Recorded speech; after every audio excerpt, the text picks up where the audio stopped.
Sorry for the shaky cam, I'm trying something new. I got my phone connected to a DualShock 4 controller. Try and record.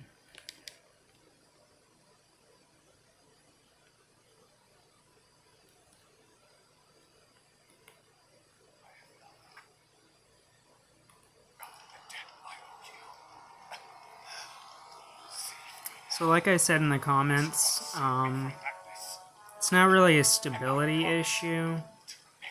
It's just sometimes there's a lot going on in the background and threads get deadlocked. This happens a lot to me with the LLVM recompiler. Unfortunately, it's just faster than the others. So you can see down here,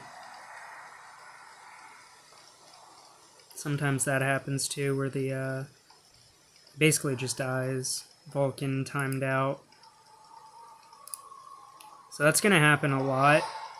Usually there's stuff going on in the background, like you can see these compiles. So the game will lock up sometimes if this is too much going on, and that happens. Until you get enough caches for a given area, that's going to happen. It's just the nature of using an iGPU.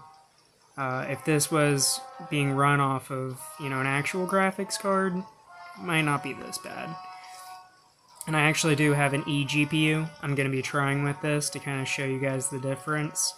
I have a 1660 that I'll try out.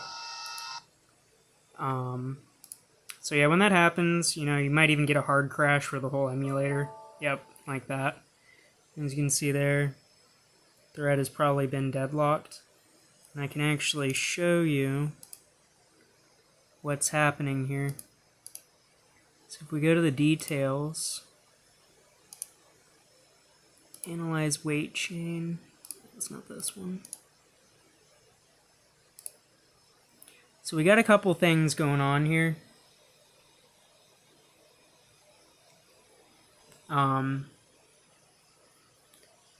I'm still trying to find a workaround for this, but basically these threads are all locked up.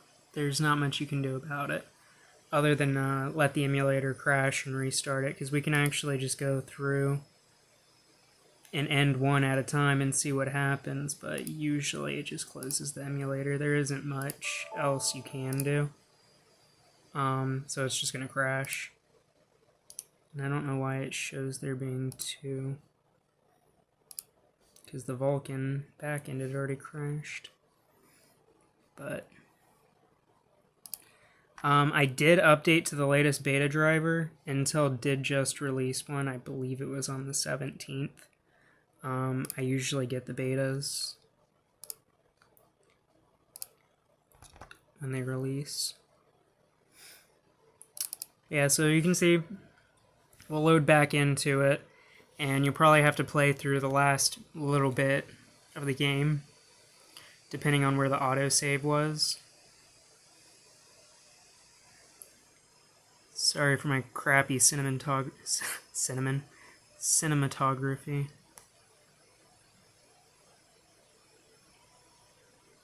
Still trying to figure out how best to do all this.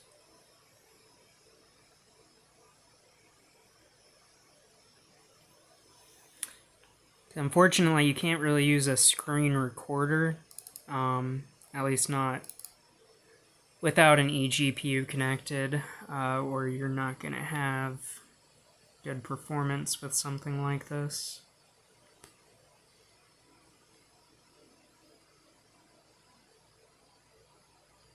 Might just have to buy like an HDMI capture or something.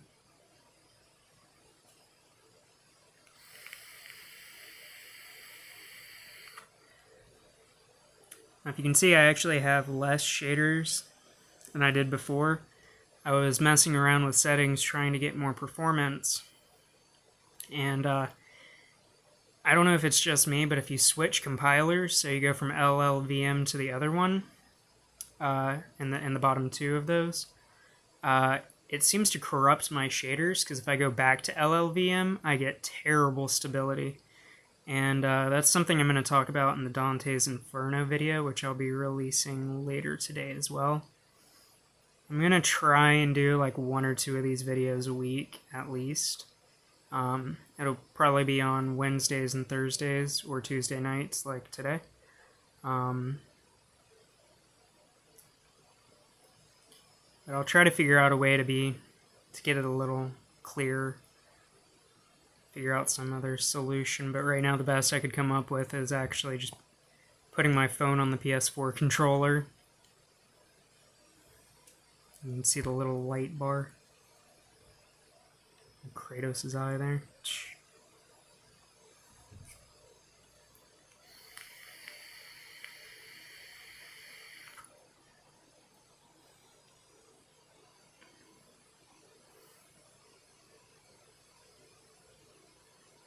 Alright, I'm just going to pause this while that's loading. Alright, back in.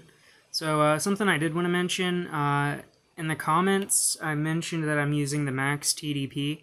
If you do that with the Win Max, I highly recommend you have it plugged in. I think the battery can handle that output, don't quote me. If you damage your unit, that's on you. But whenever I run it on the Max TDP, I always have it plugged in. And things like emulating PS3 and stuff, you're probably going to want to do that. There are some games, like I'll show you later, Dante's Inferno. Now that I got the settings all ironed out, it actually doesn't use as much as you'd think. It's just kind of painful getting it to work. But I'll talk about that.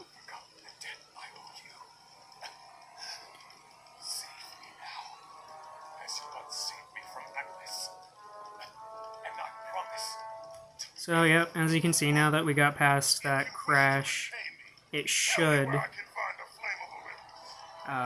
get through this cutscene and just work fine.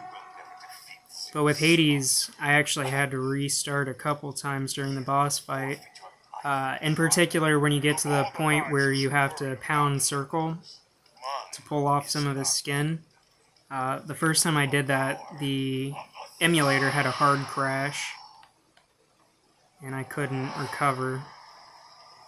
It actually made me lose a bit of progress. I'm still trying to figure out what caused that.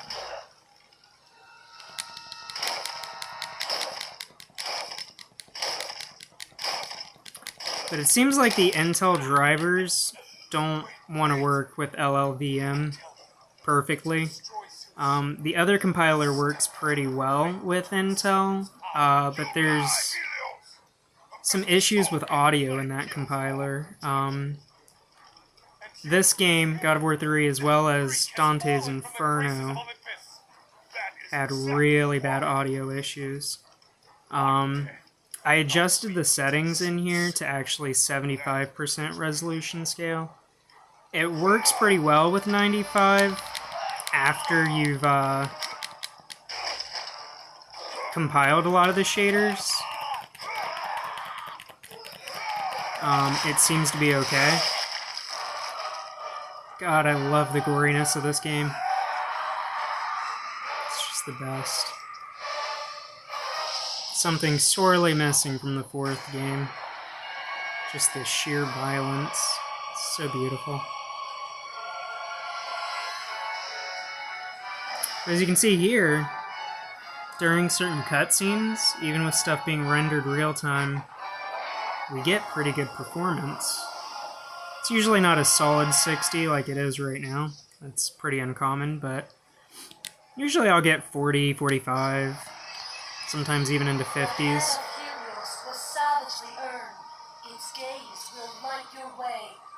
But, I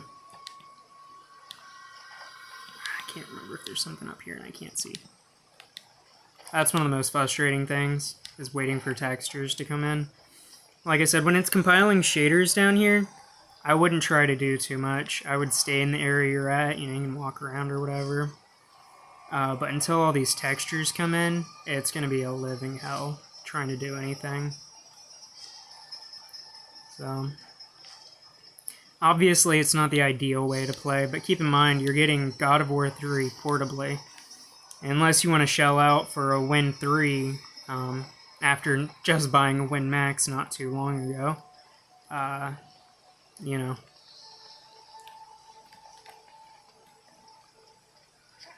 You're not going to get much better than this right now.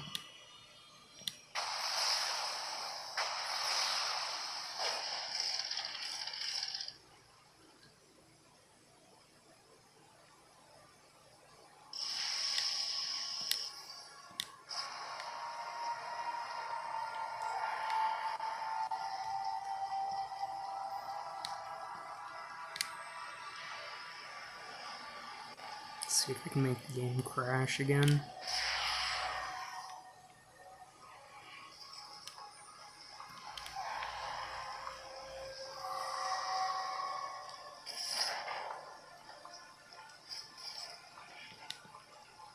I swear I remember something being up here, but I guess not.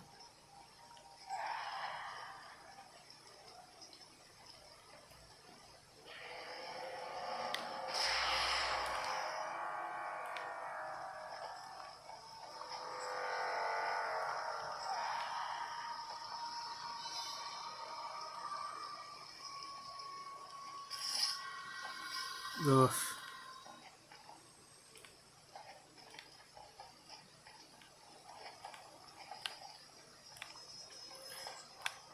Alright, well that's gonna do it for this one. I'll keep making videos about God of War 3 in particular, as this is a pretty hard game to emulate and get decent frames on a portable device like, well, this thing.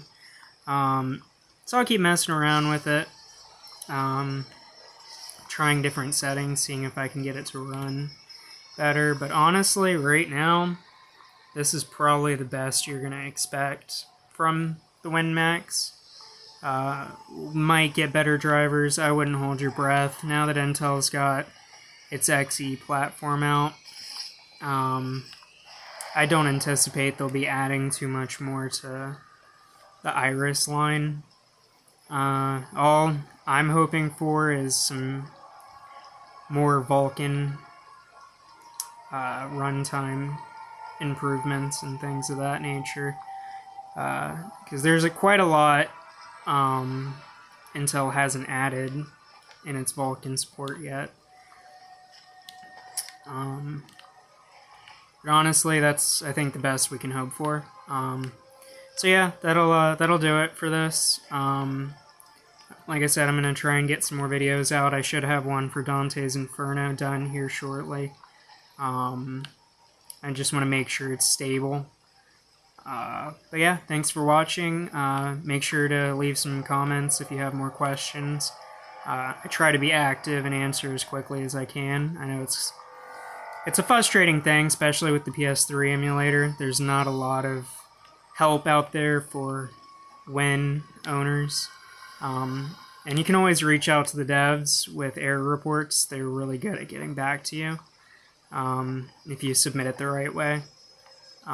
So just make sure you reach out to them as well if I can't help you or somebody in the Win community can't. There's plenty of places you can reach out to. But yeah, thanks again. Let me know if there's anything else you want me to try, and I'll get around to it as soon as I can.